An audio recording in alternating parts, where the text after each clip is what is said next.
So I'm here with Chuck Reiss, who is the founder of Reiss Building and Renovation.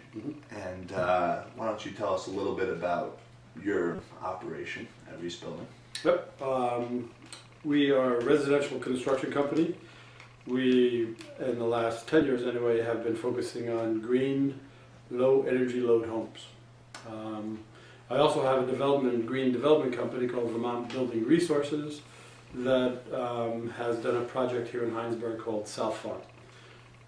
We did this project with another family, a local family, the Russell family, bought some property, and they took part of it to do a sustainable farming operation, a CSA, and we took the south-facing hillside of this property and built 5 net zero energy homes, green homes, and there will be one more that will be built this summer, hopefully.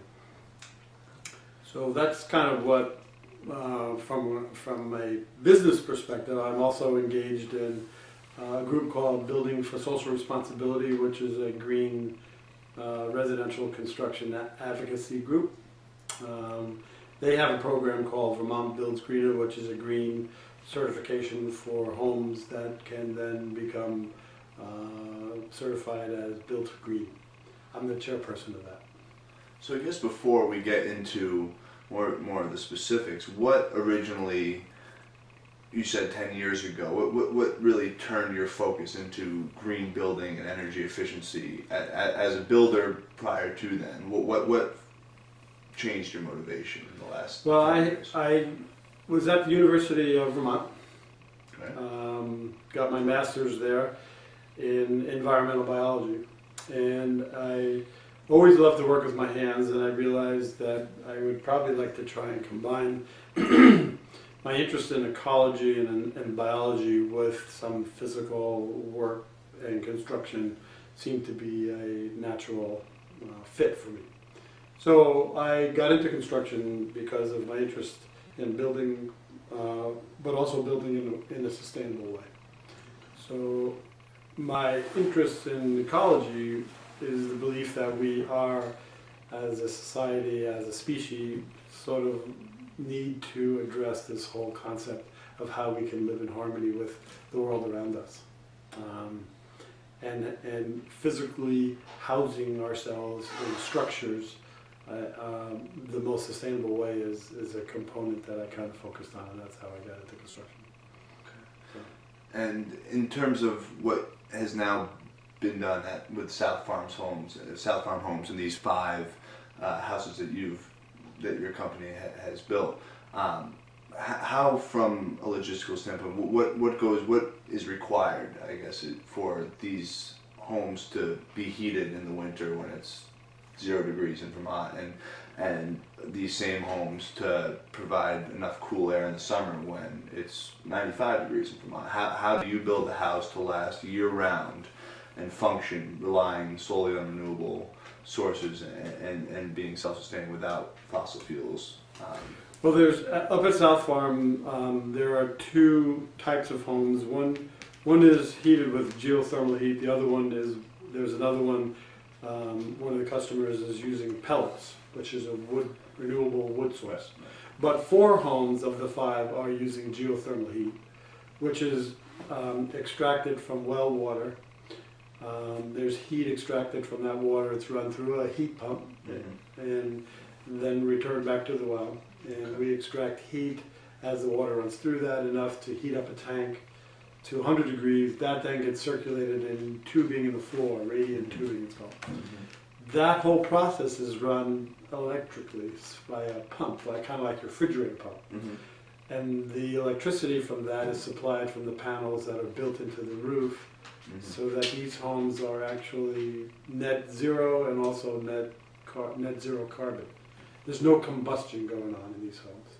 So in terms of sustainability, we're producing our own heat from the well, but we also run all the circulator pumps and run that by solar energy. So that's how they're considered sustainable. But, if I may, Yeah, absolutely. the process by which you do that, there's only so much roof and so much sun that comes in each year. So if our energy load was really large, we probably would have never achieved net zero. Okay. The way we achieve net zero is by, number one, making the footprint of the house smaller. The homes up there are 1,600 to 2,000 square feet next. The walls are 9¼ inches thick. The windows are 3 pane, tri-pane windows. So, and the insulation in the attic is over 2 feet. So we insulate them, air seal them really tight, put good windows and doors in, and so our energy load is low to begin with, and they're not huge homes. So the energy footprint is low to begin with. Okay. So we can then produce enough energy via the sun to run all the systems, not just the heat pump, but also the lighting, the appliances, everything. It is just from solar energy. The one house that we recorded the data on in 2008 produced actually 67 kilowatts more than it needed to run everything in the house in 2008. So technically they're net positive energy homes. And the relationship with the grid in Heinsberg, do you still need the grid to supply the energy, right? These homes use the grid as a battery bank, yes. Right, but they give back more to it than they receive from it. So in the April through September, they produce more than they draw from October through March. Yeah. Okay. So yeah, we borrow from the grid. Right. Yeah. Okay. That's how we kind of achieve net zero. But the lifestyle in these homes, I've been in one of these homes before, and it doesn't feel like you're living third world, or it's these are very comfortable homes. They smell great, they look great, they're absolutely gorgeous. And from a lifestyle, who do you have living there? What types of people have you found interested in, and how is it necessary can you live a standard lifestyle? I guess. I mean, is there conscious decisions you have to make in order to? That's a good question, actually, because the question what you're asking is, do you have to change how you live to be net zero? Right.